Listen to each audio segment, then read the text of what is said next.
regular meeting of the Simpson County Fiscal Court to order, and I'm going to ask Mr. Bill Roars if he would come forward to lead us in a prayer, and we'll follow that with the pledge to the flag.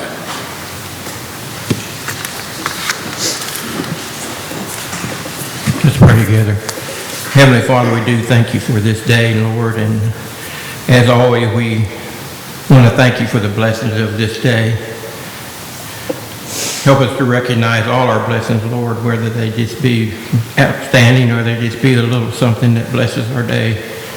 Help us be mindful of them. Father, again, we pray for this court. We pray for the things that are done here that will be done for the better of all those involved, and the decisions made will be according to your will. Father, we again thank you for those that serve us in many ways, those that serve us not only here but abroad, those that are protecting our country. Father, we pray for the leaders of this country and all those that are associated with that, Lord. Father, we just thank you and we praise you, and we ask all these things in Christ's name. Amen. Amen.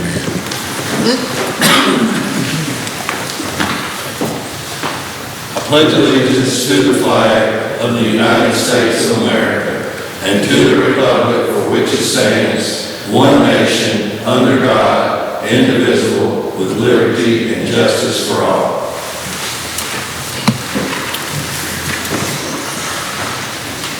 All right, is there any public comment?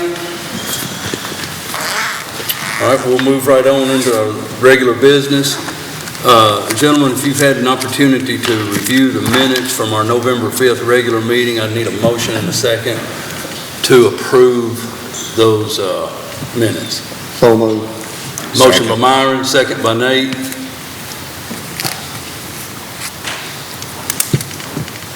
Myron Turner. Yes. Nathaniel Downey. Yes. Marty Chandler. Yes. Scott Poston. Yes. Mason Barnes. Yes.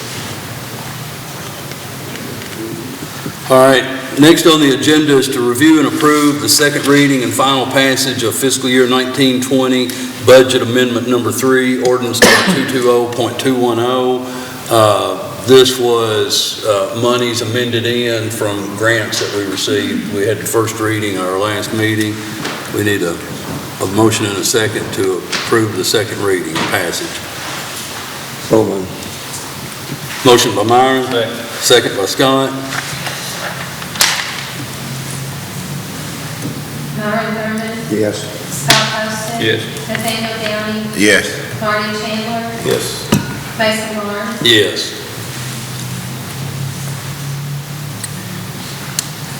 Next, gentlemen, is a first reading on ordinance number 920.11, and this is regarding solar farm regulations. Our current planning and zoning regs make no real,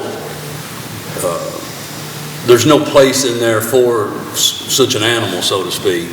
So if we don't put something in place locally, we'll be obligated to go by state guidelines. So Carter's worked really hard on getting something together that makes sense for Franklin and Simpson County. We've had it compared at different places. I've had other people review it to say that it's probably as good as it would be, as good as we could expect it to be. If you have any questions, Carter's here. He'd be glad to answer any questions. But to kind of make a long story short, the TVA has let a number of contracts for solar farms. There were 2 different individuals that actually submitted a proposal for here in Simpson County. One of those proposals was denied, or not necessarily denied, but it didn't make the short list. Another of those proposals has made the short list. So we couldn't tell you today if the TVA will grant them the contract, or whether they will or won't grant the contract. We just know that if they do, we're better off to have something in place that protects us rather than just going by state guidelines. Is this for commercial or just residential? You can come on up, Carter. I think you'll find that the way this is written, it would be only commercial application. It would take more land than what you would be able to do residentially, I think. The solar farms, in essence, are something that's been around, as all y'all are probably aware of, for some time. North Carolina and Georgia seems to have the most populated areas where these things exist. They exist all the way from 10 acres up to thousands of acres. And what the judge was just alluding to, our area has been looked at by several people to locate a solar farm. And the state's guidelines have existed since, in the mid-'80s. They had plugged in a small paragraph under power plants to include solar farms. And basically that paragraph, all it done was regulated a setback of 1,000 feet. Everything else is wide open. They could do what they wanted to. The folks that help engineer and put together a package for TVA contacted me some time ago and inquired if we had any regulation in place, which I responded, no, should we? And then it took place thereon from that point, reading and understanding it, would be kind of off base to suggest that we sit back and not, just allow these things to develop without any kind of regulation at all, because some people, farmers in general, could construe this as, invasive and, a nuisance to them. So I went about a good 4 or 5 months ago trying to do some research and prepare something that would be conducive to our community, but allow these things with some regulatory measures in place. For instance, if you notice, I built it as a conditional use in 3 different zones: I-1, I-2, and A. These places, I learned in my research, are basically on a lease type thing when they contract to be a long-term lease. Most of them that I've seen were 30 years.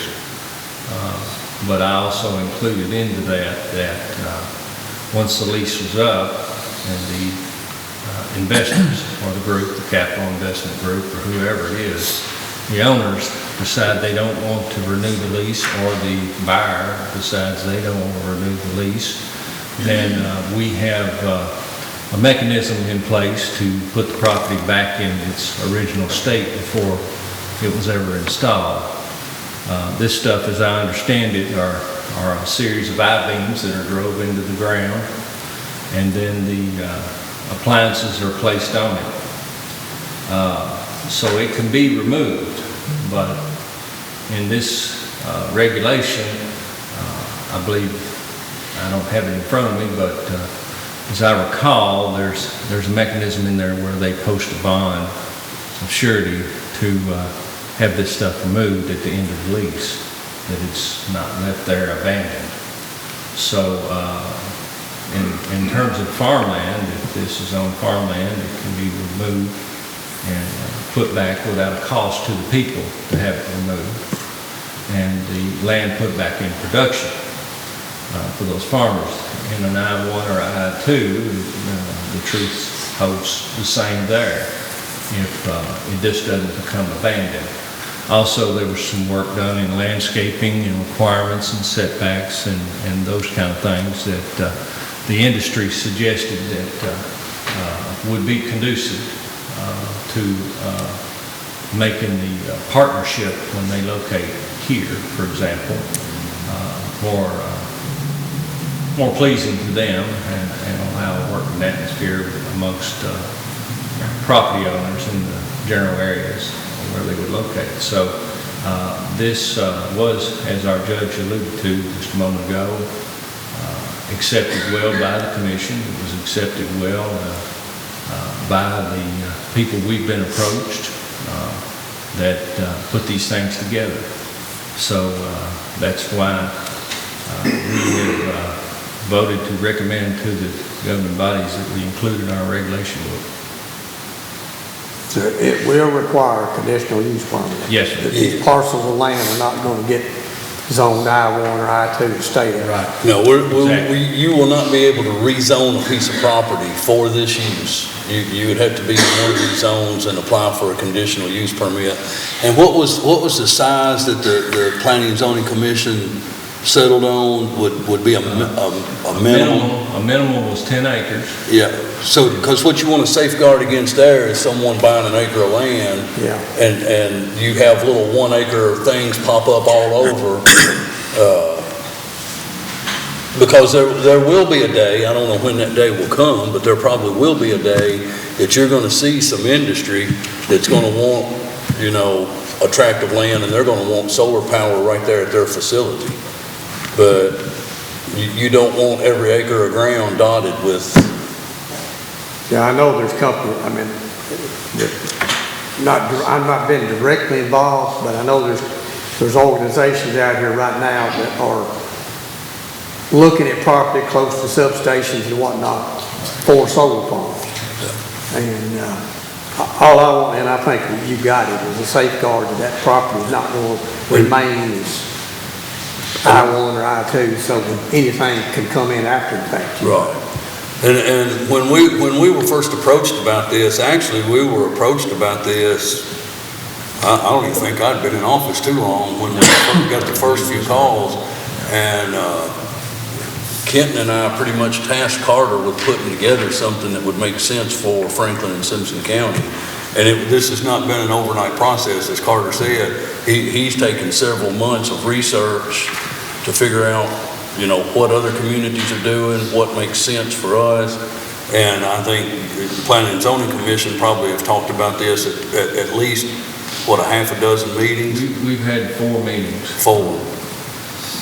We also held a public hearing, which nobody came to, but it was publicized. That's the process. So we do have, quite a few farmers in the area that has. Yes. So it actually not going to affect a homeowner or a landowner that they're doing it for themselves. That's the reason we created the minimum Okay. of 10 acres.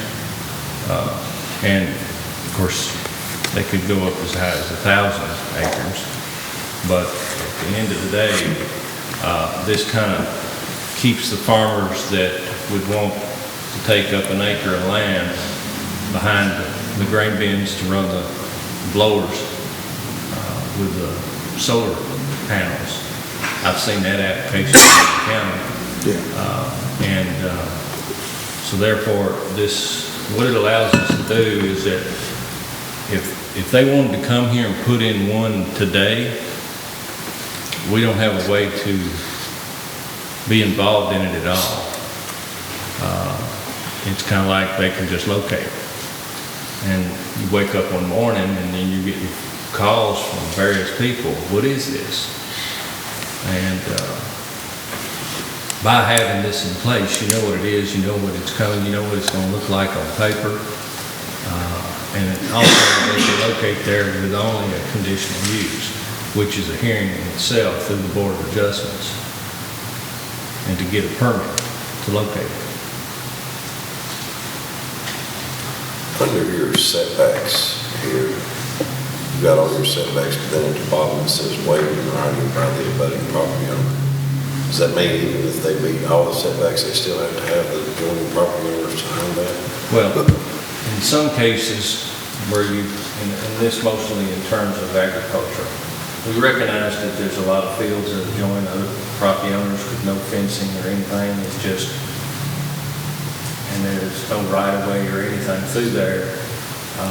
In those cases, they would have to go to that adjoining property owner and make sure they're okay with the application as well. Or even there were situations, Marty, where you've had, and one of the applicants with the TVA that submitted a plan for Simpson County, but also has happened in other areas, you've had these people that have put these farms in, that have, say, leased maybe 2 or 3 different farms that are all, like Carter's saying, like, here's a plot, here's a plot, here's a plot, there's no road or right-of-way between any of them, but yet the one entity has leased all of those farms, that where the property lines adjoin, they wouldn't be obligated to those setbacks if they had the lease for the entire area. It allows the panels to continue. Well, I see that, but what I'm thinking, the way I'm reading it, if you got a guy here that has met all the requirements and all the setbacks, but him and his neighbor are having a spat about whatever, his neighbor can keep him from doing it. Yeah, he would be obligated to the side setbacks without approval of his See that neighbor. happening. Yeah. I see that could be a problem. I don't like that part of it. Because if a man has met all the setbacks and he's done all the requirements, and he's met all the stipulations, I don't like the fact that his neighbor, for whatever reason, could keep it from doing it. Yeah. As long as if it's not affecting his neighbor. I'm not overlooking you, Sheriff, I'll get you. I just see Yeah, that. I get what you're saying, but at the same time, on the other hand of that would be, if you've got a guy that says, hey, I just don't want this stuff right on my property line. Right. You know, it's kind of like setting a house, there's setbacks for that, there's setbacks for buildings. Going through a public hearing for the conditional use, those kind of things will come out. Because if you had that same language, that same sentence under the cell phone towers, how many cell phone towers do we have in this county? Exactly. Because every time one of those go in, none of the neighbors want it around them. So I think, I see that as being, that one line I see as being a problem. I think that should be taken out. I'm not pent up about that one way or the other. That's just, But let's get to the sheriff's question, and then we'll come back. Sheriff? Carter, I've got solar panels at my house. What's the difference in we're using the term farming, but I also heard a minimum of 10 acres. What does the minimum, are you talking about if we want to put a minimum of 10 acres worth of solar panels? 10 acres worth of solar panels. But a resident could still put solar panels in his house? Yes, this excludes them from this And regulation. small business. Many of the farmers in Simpson County, we might have some of them be against it, but there's many farmers that are using solar panels, like you said, for the grain bins and stuff. Right. You're not getting regulated on that. That's the You're just reason using it for personal use. Exactly. That's the reason we put it at 10 acres of coverage as a minimal, because we recognize there's a lot of people that utilize smaller applications of solar, and we don't want them apart into this regulation here. But you don't have to have 10 acres to put in residential solar. But you're saying 10 acres of solar panels. Yes. Okay, because we don't have a farmer in Simpson County or Warren County that's got 10 acres of solar panels. No. Right. Okay, we don't have it, but I'm kind of agreeing with Marty. These farmers are using this to offset their expenses.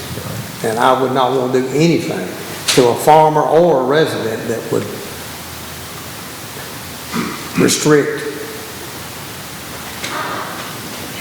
And Now, this a was- commercial application where somebody wants to come here and rent 50 acres from a farmer so they fill this thing up and then pump this power back on TVA's grid, that's a totally different scenario there, totally. When does the commission meet again, Carter? We meet Tuesday, December 3rd, That night, though. that night. Yeah. See, the reason I'm asking the question, we could pass a first reading here today pending the changing of that language, but the problem is, I guess we could do that, and then we could have our second reading on the 17th. They're still going to have to go through the hearing, so if there is a legitimate Yeah. complaint between the neighbors, Yeah. that can be discussed at a public hearing. I just don't like it having it in writing, because It could just, Yeah. it could cause a lot of complications. Yeah. If for whatever Or reason. do one neighbor said, you "Oh." follow what he's saying, and do you feel good about it? I feel like that, at this point, if this body voted here today, to eliminate that language, sentence, that, I could carry that back to the commission on December 3rd and said they've approved everything except for this. I don't think the commission would have a big problem with removing that. That's something entirely that I placed in there because of the models that I had seen and I thought it was a good model to have as another mechanism in the toolbox, so to speak. However, if the fiscal court suggests that we remove that, then I will proceed on to the commission, recommend that, and I won't need an action because we've already took action basically to solicit this before the court. Oh, I'm fine with it if we take that. So, and then, you feel the same, Eric? So what we need now then would be a motion and a second to approve the first reading of this, pending the changing of the language about the adjoining property owners.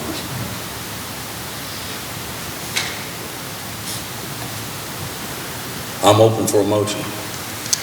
I'm so moved. Marty's made the motion, Second. Myron second.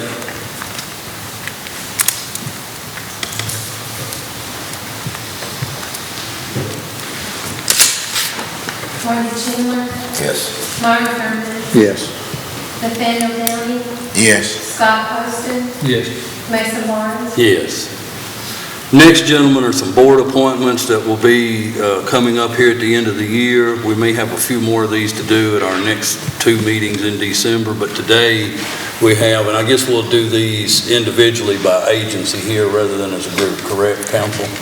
Correct. So first on the agenda would be to reappoint Scott Brown and Hunter Bowen to 2-year terms to the ambulance board, which would run through December 31st of 2021. Dale McCrary's here. He's checked with both gentlemen, and they're both good board members and willing to serve again. So I just need a motion and a second. Scott's made the motion. Myron seconded.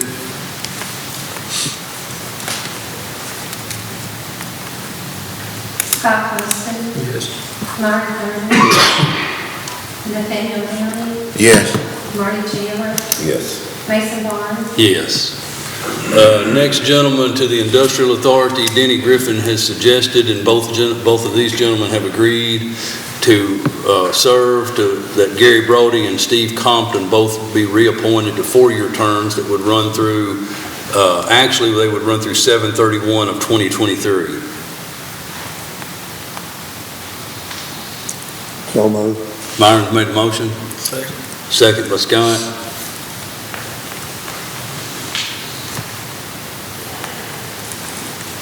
Marty Herman, Yes. Scott Poston, Yes. Marty Chandler, Yes. Nathaniel Downey, Yes. Mason Barnes. Yes. Next, Nate would probably be familiar with this one. The Parks Board have 2 members that need to be appointed, and both Anna Gregory and Chuck Fleming have been approached and are willing to be reappointed to a 3-year term to the Parks Board, which would run through 12/31 of 2022. Just need a motion and a second on that. So moved. Nate's got the motion. Second. Second by Marty. Who's it the appointees? Anna Gregory and Chuck Fleming. Thank you, sorry. Nathaniel Downey, Yes. Marty Chandler, Yes.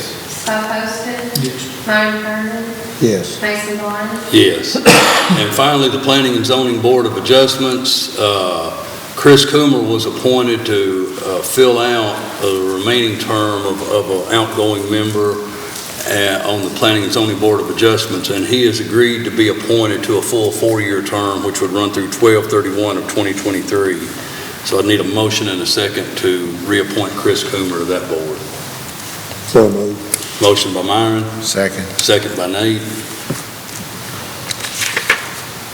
Marty Herman, Yes. Nathaniel Downey, Yes. Marty Chandler, Yes.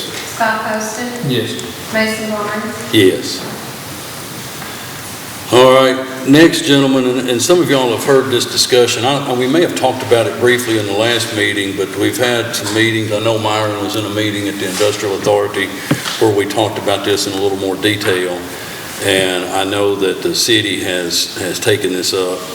But the Small Business Development Center, which has been located at the R&D Center at the WKU Nashville Road campus, Western has pulled out their funding. They're willing to let the Small Business Development Center remain operating there, but they no longer are going to fund that. The Federal Small Business Association will fund 50% of that, and UK and WKU were splitting the other costs, but WKU's pulling out. UK is committed to continue funding their quarter. So what was brought up at the last Brad meeting was if each county, if all the 10 Brad counties would handle the other 25% of the funding, and that we would split that down by population percentages of what we would owe. And that brings, as you see on that sheet, Simpson County's obligation to $5,189. The suggestion that I had would be that the county, the city, the chamber, and the industrial authority would split that money 4 ways. And I know the industrial authority, I think all the other entities are willing to do so. It's just we would have to have a motion and a second for the court to fund 1/4 of this amount, which would be $1,297.25 to keep this Small Business Development Center open.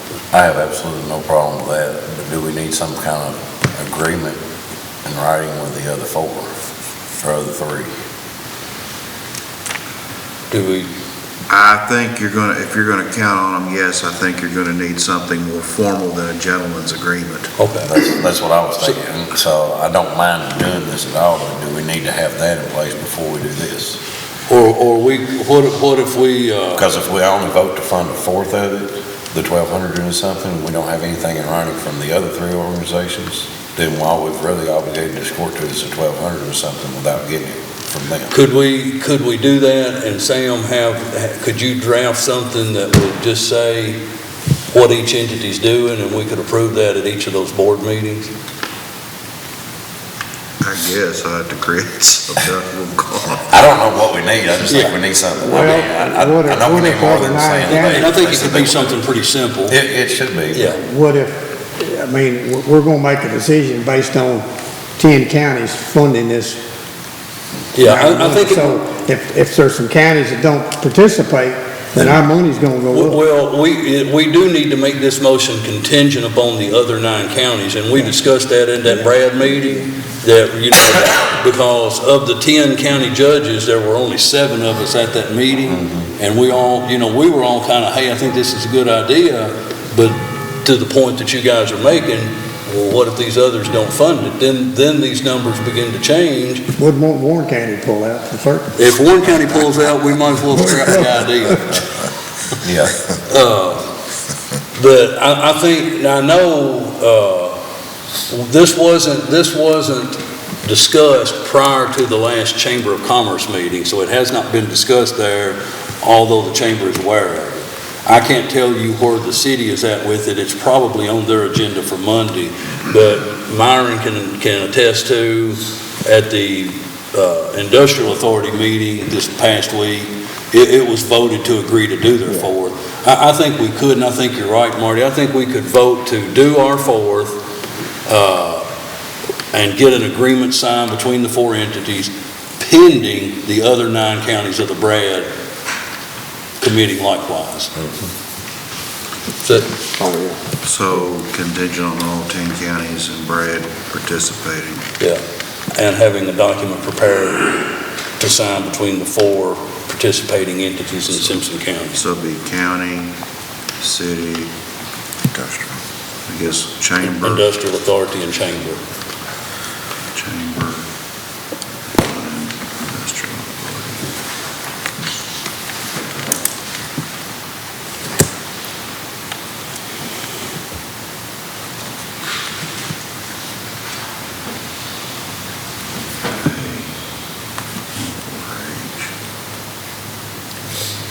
All Is right. there a motion? No, I was going to say, if there's no other questions or discussion, I just need a motion as such, what we've stated here, that it would be contingent the other 9 counties and the preparation of a document between the 4 entities in Simpson County. So moved. Second. Myron made the motion, Nate seconded.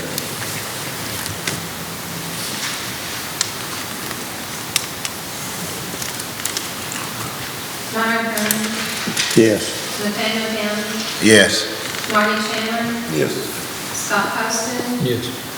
Mason Barnes, Yes, and this is really a good program. These folks will help people getting started up in a small business, put together a business plan, help them put together a financing package to go to get their finance. I mean, it's vital to a lot of small business owners getting started up, so I appreciate that. Next on the agenda is to review and approve a school resource officer memorandum of understanding here. It's memorandum of agreement. Memorandum of agreement. no, well, the document actually says understanding. Okay. So I guess it is understanding. Never mind, my apologies. Apology accepted, counsel.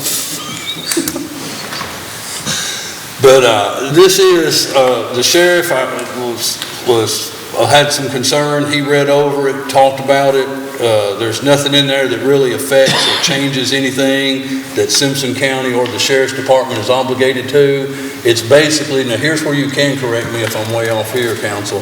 It's basically just altering some language that has to be altered necessary for the school district. That's my understanding. Yes, and it really changes nothing about what we're doing or what we would provide or any obligation that the county would have. But since the school district is city, county school district, we have to approve this memorandum of understanding, and basically it is just a change of some language that has to be in there for the state in order for the school districts to have school resource officers in the school. Correct. Is that your understanding? Yes, Was apparently. that your understanding, Sheriff? Yes, I don't have any concern. Okay.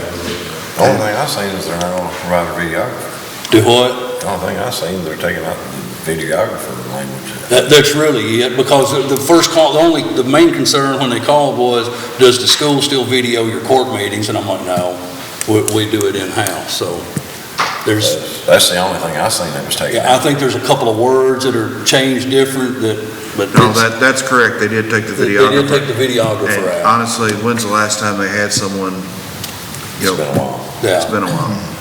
so, I'm sure this has been in place, but it spells out what the county's obligation is. It spells out what the school district, what is the obligation of the city? It just says they'll pay the balance. What is, What it means is I they mean, what is the city contributing to this? provide the officer, yeah, they're providing the officer, full salary of that officer and everything. all his expenses, retirement and everything else, and But the $25,000 between the two entities, that's going towards that, correct? yes. Okay, I just wondered what that balance was. So anything over and above that, it's, the city said they'd be Yeah. responsible for. I don't necessarily, I don't see a problem with it, There's honestly. really no effect to us. Sam's reviewed it, the sheriff's good. It's just something that we have to have in place to satisfy the school district.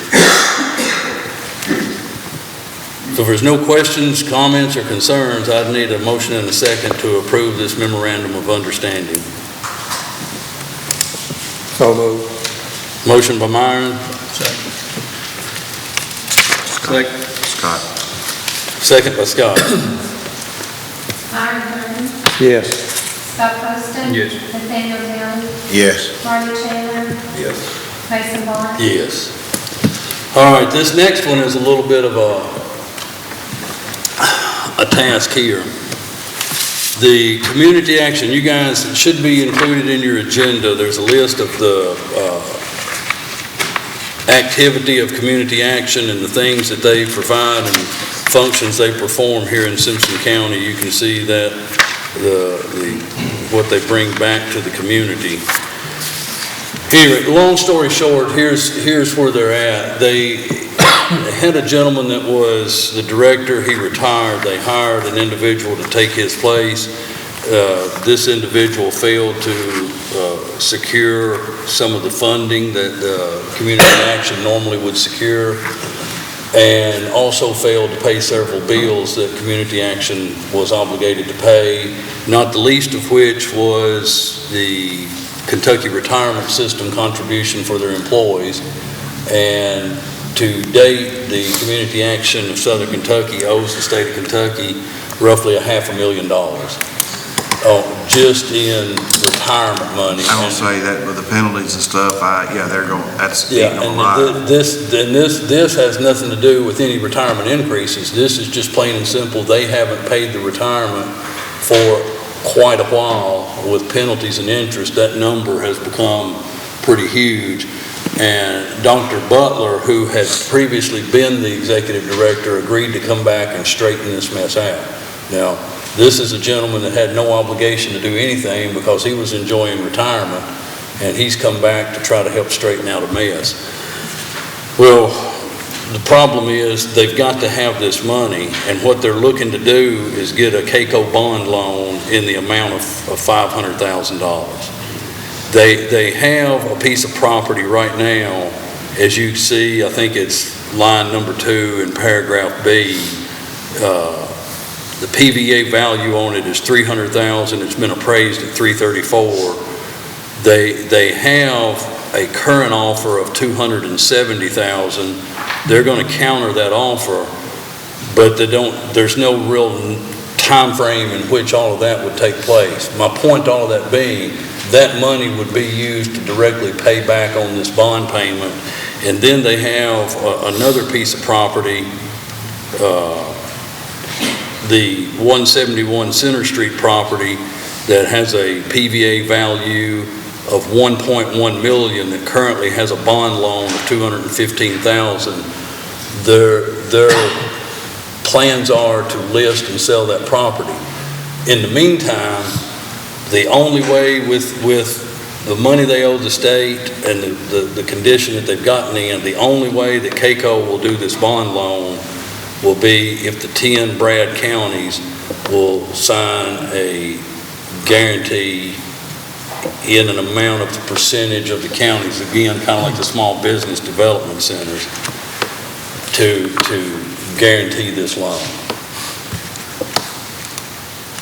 But they are going to sell this property, correct? They definitely are. In fact, our last meeting we had, they were thinking that, hey, it could be worth, X amount of dollars. We want to hold out for it. And every judge that was there in that meeting said in no unequivocal terms, if you can get to $270,000, stick it in your pocket. Yeah, because that's not their money. But the problem being with that, even if they've done that agreement, they're still you go through all of the closing and all that, they're still probably 60 days away from having that check. Or maybe longer, I don't really know. Basically, if you flip over or go to that second or third page, you'll see that the percentage that we would be obligated for is the same. Population-wise, we're 6%. That's where we're at on that small business development. We would be guaranteeing $30,000 of this, basically. And this would be another thing, and this was another deal that we talked about, that the only way any county's willing to do it is contingent upon the other 9 counties being willing to do it. The reality is, or the hope is, they sell that piece of property, then they sell that Center Street property, that KCO bond loan is paid, and this note is set aside, and we're free and clear. Where are they going to go? Do what? Well, I'm just saying, if they sell their property, They're in a new facility now. Did not know that. Yes, they are. They're in a new facility, just like the next lot over from this 901 Beauty Avenue location. Yeah.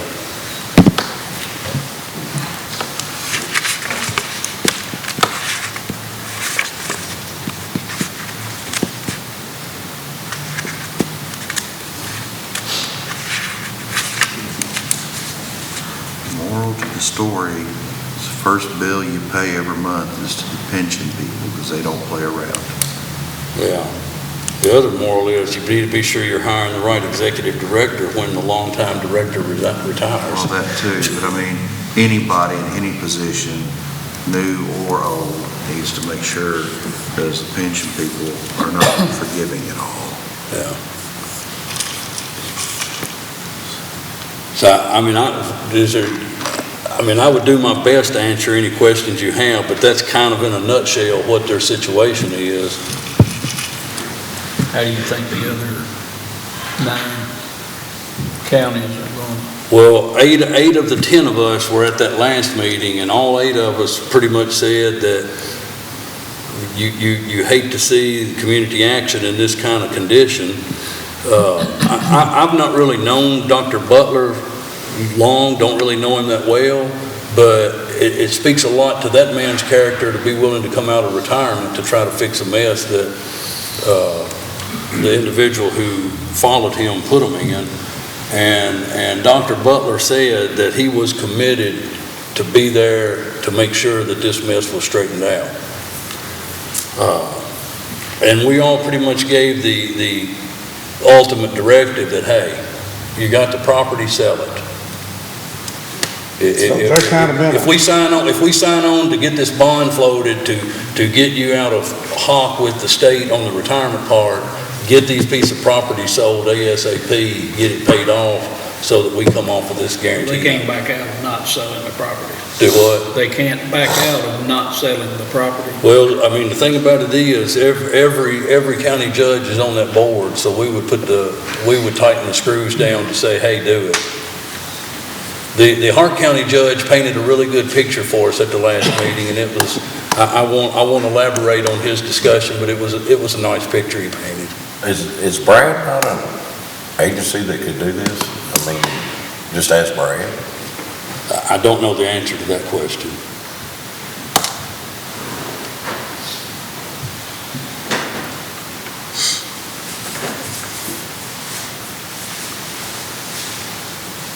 But we won't have anything in writing as far as on the notes or... Yes, we will. Once all 10 counties commit to do it, there will be an agreement put together. Okay. I was talking like something on the title to make sure, on the deed, to make sure they sell that property. That money goes to. Yeah. Was that discussed?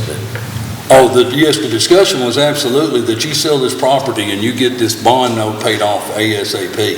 But was it anything saying that, within a certain number of days, that Brad's name will be on the deed and then Brad would sell it? Or was there anything brought up about that?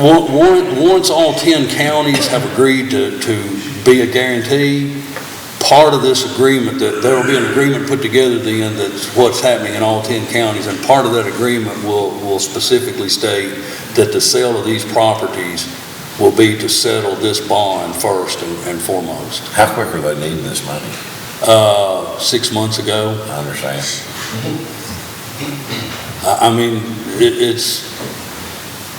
I don't mind. I don't see it as being a bad thing to help them. I just think we need something in writing, or something saying that, other than them saying we're going to sell it. Basically what we're doing today is I've got to report back, because every fiscal court's meeting is at different days. Yeah. So I've got to report back, did the Simpson County Fiscal Court vote to agree to do so? May I ask a question? Let me finish up here and then yes. Okay. And if that be the case, then once all 10 counties has come in with an agreement, yes, we voted to agree to do so, there would be a contract and a document that would be brought back here that would have to be voted on. Okay. Forgive my ignorance. I don't know a lot about community action and the Brad organizations. How many board members do they have, the ones that be making this decision, telling them to go to and sell? How many are on that board? On the Community Action Board? Yeah.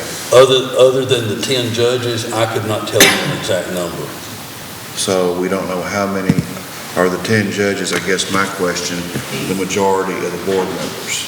I would think so. I know we're the majority we're either the majority or equal in the, I think we're equal in the regional health department. I think each county judge is on and one member from each community is on. Well, the reason I'm asking is, you know, if you have the majority of the board members, then you can order your director or whoever else to do something, and, you know, they have to carry out the board's wishes. Of course, we also will have the luxury that we can say, yes, we'll agree to do it if the other 9 counties agree to do it, and then we don't like the way the contract's put together, we can vote not to sign the contract and enter into it.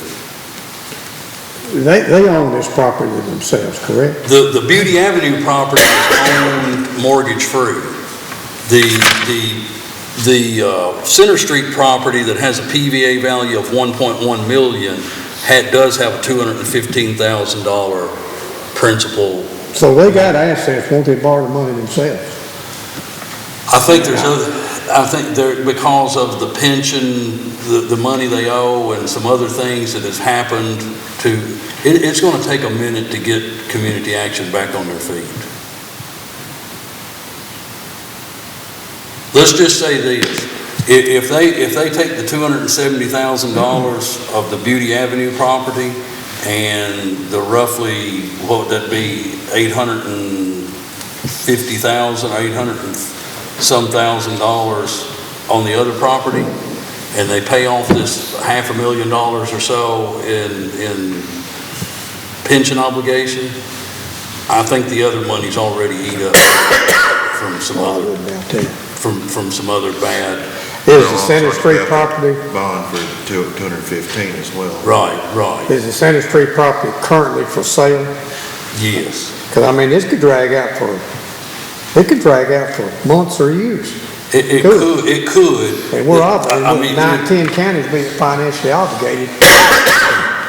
But another question that Dr. Butler was asked was whether you do or do not immediately sell the Beauty Avenue property, can you make this bond payment until we can get it sold? And he does have them back in a position that they're able to make that bond payment.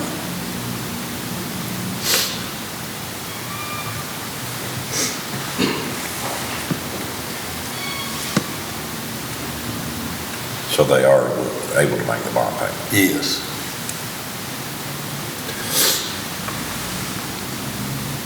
Okay, they got this problem by using that money on something else. No, what happened was the director that came in after Mr. Butler, Dr. Butler, there are sources of revenue that the community action gets, but you have to make application for. Some of them were into the tunes of $100,000 plus. This individual just simply didn't make the applications to secure that money. Now they're gonna have an excess after they sell all this, where are they gonna put that? I didn't hear the question. After they sell this, they'll have an excess of money, where does it go? Oh, no, there will not be an excess of money. When they sell both properties, or?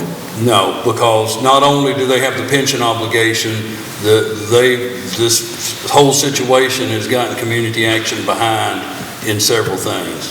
It would pretty much be a break even for them and get them back on a level ground.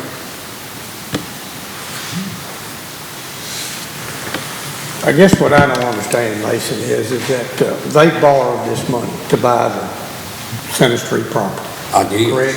I mean, obviously. I guess I don't understand why they can't borrow the money themselves against that piece of property. I guess I don't understand that. And I'll be honest with you, I can't answer that question. I'm just being honest. I just know there are a number of financial problems there, and the biggest of which is the $500,000, $500,000 pension obligation.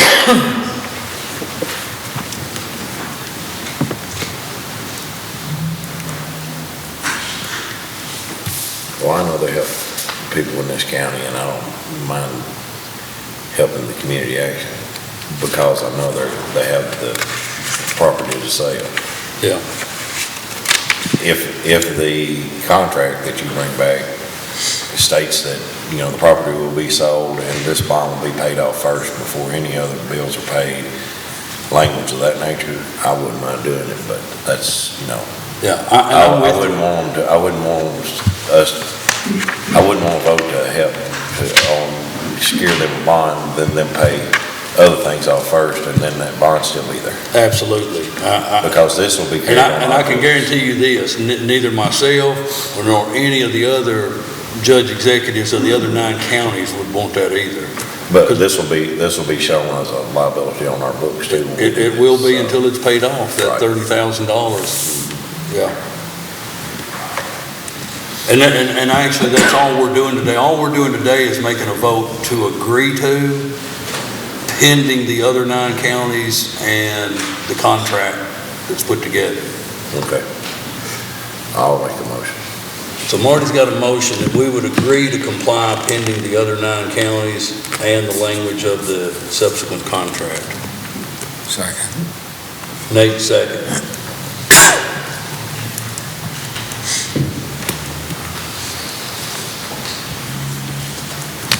Marty Taylor, Yes. Nathaniel Downing, Yes. Scott Poston, Yes. Lonnie Thurman, No, Mason Barnes, Yes. All right, next, gentleman, is to review and approve a jail employee contract. I will say what I know, but the jailer's here if you have any other questions. We have a jail employee that works closely doing the SCORE program, teaching the inmates and taking them through the courses to be ready to participate in the SCORE program. And this employee is currently enrolled in I think, college courses of her own, and is not really able to be there for the SCORE classes and her other obligations as a jail employee at the time, at current. So the jailer said, I really would love to keep her doing this. We could do this as a contract employee. And I said, we're good. Now, I specifically asked, are you going to have to hire someone else to do the other parts of her job? And to which he said, no, you're not adding any more employees or adding anyone on to cover other areas of her work. So the contract would be at a rate of $2,000 a month, and it would just be a straight contract pay, which essentially would be in the $16,000 to $18,000 a year less than what the costs are as an employee. Is there anything you want to add to it, Jailer? It's about double that and take all the benefits out, so,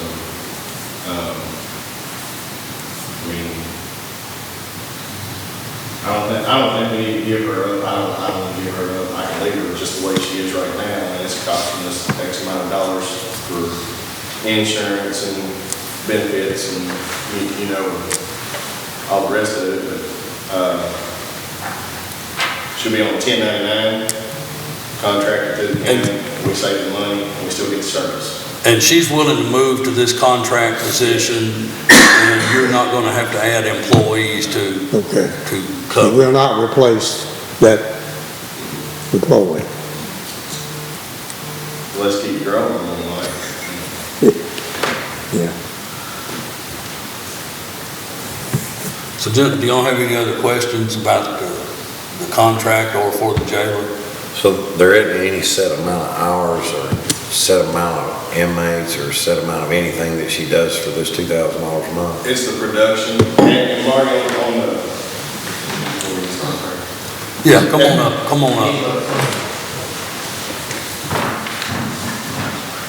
We'll get your pretty face on camera, Jailer. we don't want to break the camera, do it. That's a good question, I knew it was coming. The contract is an open-ended contract, 30-day out, so if she's not performing to what we feel like she needs to be, actually what she's doing right now, then we have the right to let her go, and vice versa.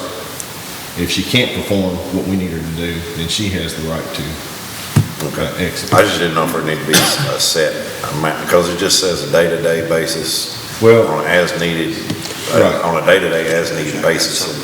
she's needed all the time. The thing about it is, she can do 7 classes. Well, that don't sound like a lot. But when she starts doing the other stuff that goes with each individual in each separate class, it starts mounting up, because she's got to turn all this stuff into the state and, certified and everything like that. So there's a lot more to it than just going and teaching a class. I understand. And she's been with me, I don't know how many years, pretty good while. She's a great employee, and she's taken a different adventure into the medical field. So she's going to school. She's actually going to school right now and coming in and working nights too. And it's about to get her. I mean, and the point being, eventually you will have to replace her when she moves on to other employment. Yes. But for the time period that she's able to still come in and oversee the SCORE program and submit the paperwork to the state and all Right. that, she's willing to do so as a contract employee. Yes. It's just saying to me, like, on the services you provided, that's very vague. That's the only reason I was asking. It is, because I can't give you a specific amount of time. You got to perform X amount of classes to be paid this amount. I mean, there's a lot of other things besides classes that she has to do. So it wasn't fair. I didn't think it was fair to put that in there. You have to perform 15 classes a month. She could do 15 classes a month, but she can't do her paperwork that goes with it. Right. Does that make sense? So. But if she only does one, she still gets the same amount. Yeah, but she's gonna do one more. Okay. And if she doesn't, then it's not gonna be feasible for the county to pay her, and that contract has an open end. Maybe we need to see Eric every quarter or something to give us some information so we can kind of see. I don't have a problem with And also, you guys are going to take care of her training or any expenses? that. She's already certified. Okay. It just says there, the jail will compensate the instructor for training and travel expenses. That's something you guys are, Yeah, she's already certified up to, I think her certifications are like a year or two covered, so I don't foresee any real expenses coming. but if there is, you'll, Yeah, we'll figure it out. okay. We can do that at commissary. Yeah, I was gonna say, we can take care of that from commissary. I mean, I'm gonna ask the question, because I Sure. don't know, if I knew the answer, I wouldn't ask it, but, the commissary could not pay for this? It can. Because this is a benefit, a direct benefit to every inmate. Right. And actually, what I was planning on doing, I just need the contract approved, and at the end of the budget cycle, we were gonna take care of this. So.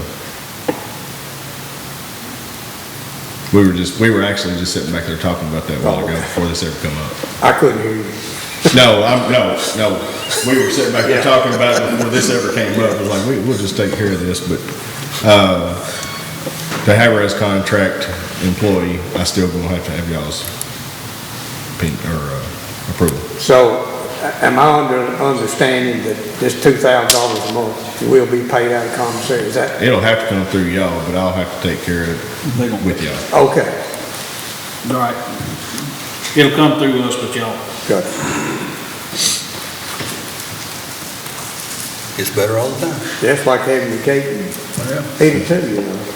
So we just need a motion. We just need a motion and a second to approve, changing Tabitha Boyer from a full-time employee to a contract employee. I'll make that motion. Second. I had Scott and I heard Nate on the second. Scott with the motion and Nate with the second.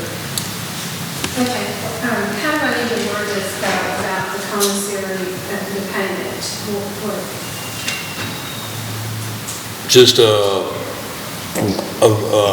reimbursement at the end of the fiscal year? It's not gonna be much, so.